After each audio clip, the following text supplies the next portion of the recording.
বানপানী আসলতে ইতিমধ্যে অতি ভয়ঙ্কৰ ৰূপত দেখা গৈছে।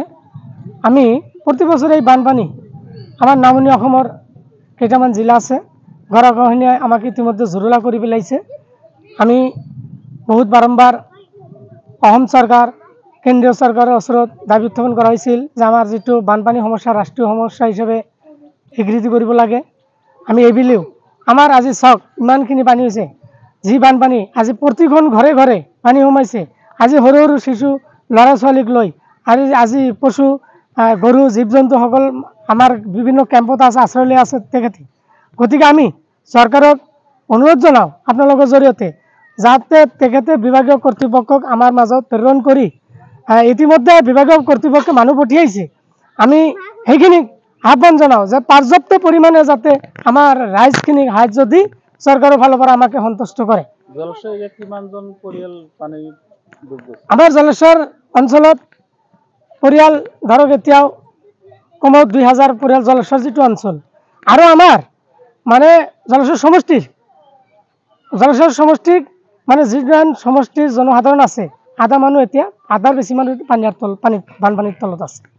গতিকে অসম চৰকাৰৰ মাননীয় বিভাগীয় কৰ্তৃপক্ষ চৰকাৰক আমি অনুৰোধ জনাওঁ তেখেতে যাতে আমাৰ এই গৰাখহনীয়াৰ বিপদমুখী সময়ত মানুহৰ ওচৰত থিয় দিয়ে আৰু আমাক যাতে পৰ্যাপ্ত পৰিমাণে সহায় সহযোগিতা আগবঢ়ায়। আমাৰ চৰচাবুৰীত যিমানখিনি মানুহ আছে তেখেতে আৰু ভয়ংকৰ পৰিণতিত আছে। আমি যেতিয়া গাঁও কাষৰীয়া অঞ্চল দাঁতি গাঁৱৰ ওচৰত এইবিলাক মানুহ যদিও অলপ নিৰাপত্তাত আছে, কিন্তু চহৰৰ মানুহ অতি ভয়ংকৰত আছে। যোৱাকালি আমাৰ স্থানীয় প্ৰতিনিধি যি তেখেত আহিছিল, তেখেত আমাক আশ্বাস দিছে আজি তেখেতৰ দ্বাৰা কিবা এটা চৰকাৰৰ পৰা যিটো অনুদান ৰিলিফ আহিব আমি শুনা পাইছোঁ। এইখিনি আমি বিভাগীয় বিধায়ক মহোদয়ক ধন্যবাদ যে তেখেতে পানী অহাৰ লগে লগে আহিছিল আমাৰ ইয়াত। আমি এইখিনিতে তেখেতক ধন্যবাদ। আমাৰ যিজন জনপ্ৰতিনিধি যোৱাকালি তেখেতে বিভিন্ন বান পৰিদৰ্শন কৰিছে। আমাৰ জনপ্ৰতিনিধি আফতাবউদ্দিন মোল্লা যোৱাকালি বিভিন্ন ঠাইত পৰিদৰ্শন কৰি তেখেত যিটো আমাৰ মাজত ৰাইজক সঁহাৰি দিছে, আমি নথৈ আনন্দিত হৈছোঁ। গতিকে বানপানীৰ সময়ত আমি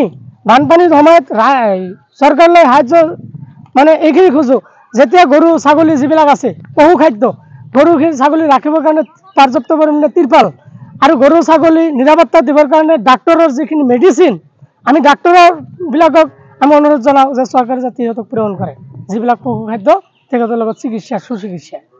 চহৰৰ মানুহ ইতিমধ্যে উদ্ধাৰ অভিযান মানে যোৱাকালি আমাৰ স্থানীয় বিধায়কে চেলো দিয়া হৈছে। আমি পাৰিলে যিমানখিনি পাৰোঁ তেখেতক উদ্ধাৰ কৰিম। আজি আমাৰ এটা প্ৰতিনিধি দল বিভিন্ন অঞ্চলত যাব।